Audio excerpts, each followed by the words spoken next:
So this is like my first, let me get the camera in focus, my actual first full-length video. You probably, if you're watching this as a subscriber, you probably saw my shorts. But this is a video that I've been trying to make for a while now, and I just kind of got the balls to do it right now. And that is the video on my cyberdeck. Sorry if the camera thing's wobbling, this is a 3D printed camera mount. But yeah, so this was something I wanted to do for a while. I saw a video back in COVID, I can't remember what the video was, but there was a cyberdeck in it using a Pelican case that someone had built with the exact same motherboard that I have in here, which is an Atomic Pi, which has a relatively old 8th gen, I think, Intel Atom X5Z8350, which is a quad-core 1.4 to 1.9 gigahertz chip. And basically, it's, originally it's designed as a developer board. The company that made it, if I remember right, I can't remember what the name of the company is, but they originally designed it for, what's it called, digital signage. And I've seen people use them as desktops and stuff because, they're really low power. The system itself, at full bore, and this is if you're, running with hyperthreading, or not hyperthreading, but with Intel Turbo Boost and all that shit, you can get, probably 15, 16 watts for the entire system. And this entire cyberdeck only draws about, I think, 15 watts at maximum, running. So yeah, this took me a while. The entire thing is pretty thick. It is, I don't even know, let me just find something for scale because I don't really have a ruler ready. This is a Dremel for scale. It's pretty thick. It weighs a little over almost 2 kilograms because it is an entire kilogram of PLA. But there's a lot of shit I gotta cover with this. First of all, video. There is a HDMI port here, or an HDMI cable. This ribbon cable goes from the actual video port, which is in the back here, connected to the motherboard, which is right here. And that runs into here, and there's a female-to-female adapter, and then there's a full-sized HDMI cable kind of wrapped up in there. That's why this is so thick. There's also, you might notice there's weird little clips, because originally, on the original design, the hinge would go from here in kind of an angle and then come back. And the point of that was to make it so, I could print the hinge part on here, but then that kind of didn't really go well. So I cut those off, and I put these hinges which are designed for doors, or cabinets. I drilled holes and shit to put them on. Then we come to the power button. This is originally where I was going to have a rocker style switch, but I didn't get the hole right. And considering this entire part here took about 700 grams of filament, I didn't want to reprint it because, I don't want to spend $100 on filament in one project that already cost me about $200. So, I basically printed a little thingy for the barrel jack, and I put this cool red clicker switch on there. And yeah, and then on the actual, front, there's one 40mm fan. It's not really lined up properly. I need to get, at some point, line the sides up. But as you can see here, yeah, let me turn it on. So back, that. It is a pretty good little thing. I'm gonna really quickly, can I lean it back? There, yeah. I am going to really quickly cover the screen up with something when I get to the Windows login screen because I don't want to reveal my name or anything yet. Because, that's kind of stupid. But yeah. What I have here is this is the main power switch. The other one toggles the battery, and this one toggles the actual power to the system. That way I can have the system running off of the battery, or I can have it running individually off of the external power supply, or vice versa, without having some weird logic board.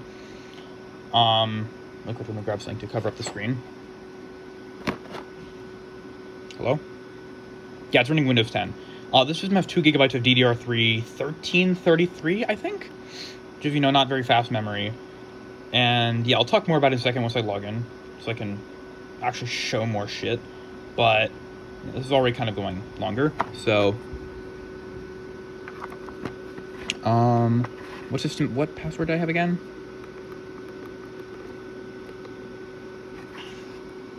Is that loading? Yeah. All right, hold on. It's gonna be a second. I don't want to again reveal my name while I'm waiting for that to load. This has a 12 volt, I think 10,000 milliamp hour battery. Wait, no, not 10,000 milliamp. It's a 3,000 milliamp hour 12 volt battery, and the actual Atomic Pi that I have in here, which is single board computer thing, runs on 5 volt. And because I wanted to have some stuff on here that also use 12 volt, for example, the 40mm fan that's down here in the corner, there is a 12 volt to 5 volt step down converter, and that converter is what runs the screen, the keyboard, the Atomic Pi, all that stuff. There's also audio on this, which I don't really, I need to talk more about that.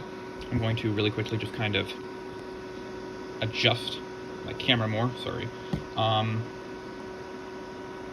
yeah, one of the main points of this was I wanted to make something that I could use for low power stuff, which didn't really work. I do plan on upgrading the battery in here at some point, because right now I get about an hour and a half of battery life, but you know, as you can see, I don't really know how well it's going to come up on the screen. Let me zoom it in a little bit more.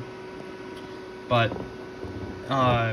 you know, it works. You can get Microsoft Edge. If you've watched the shorts on my channel, there is a video of me playing Roblox on it, which, you know, I know. But, like I said, the main point, which I'm not also going to show because I don't want to open Google Docs, but the main point of this cyberdeck was for me to do stuff like typing, writing essays and stuff on a low power system, which, in the end, like I said, didn't really work out. This has like an hour and a half of battery life. I wanted something, you know, better.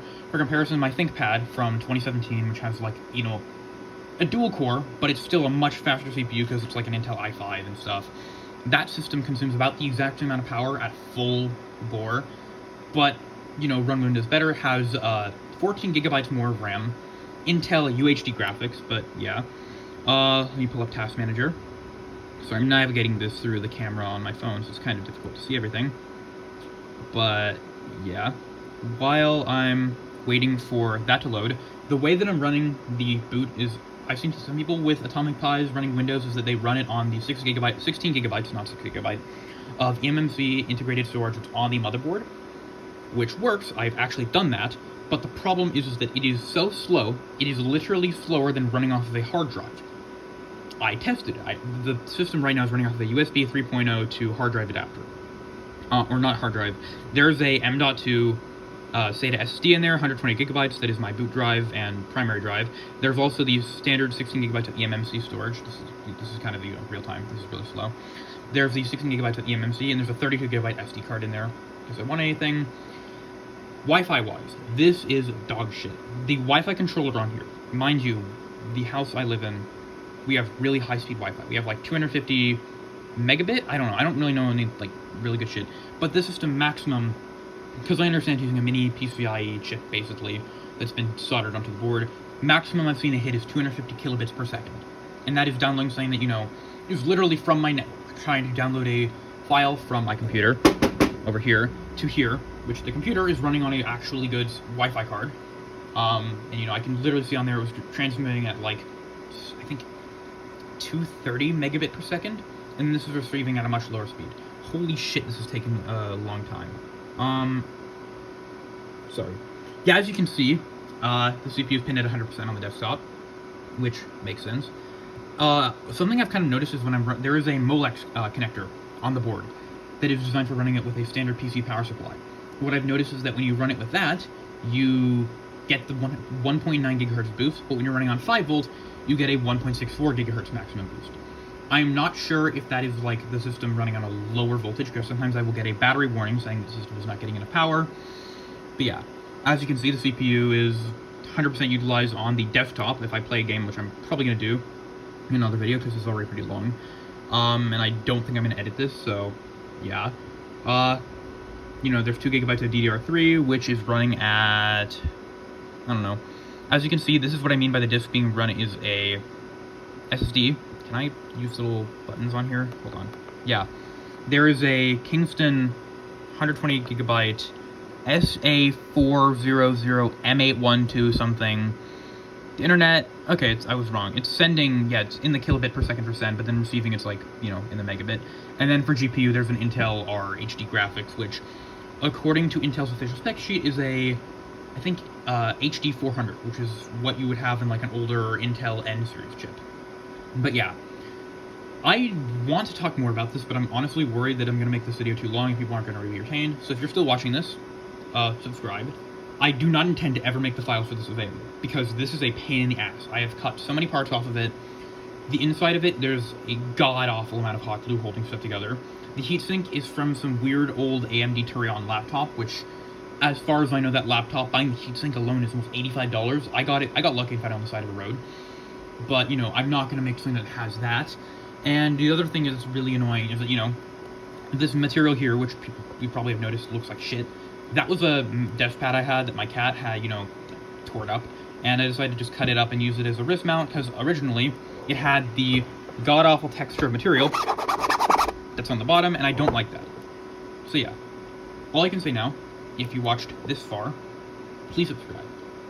It would help a lot. I don't have monetization enabled yet, and I don't really want it enabled. I just want to show cool shit off, like this. So yeah, if you subscribe, that would make me very happy. Like the video, share, I don't fucking know, whatever big YouTubers tell you to do. And until next time, bye. Yeah. I'll also probably link the parts in the description.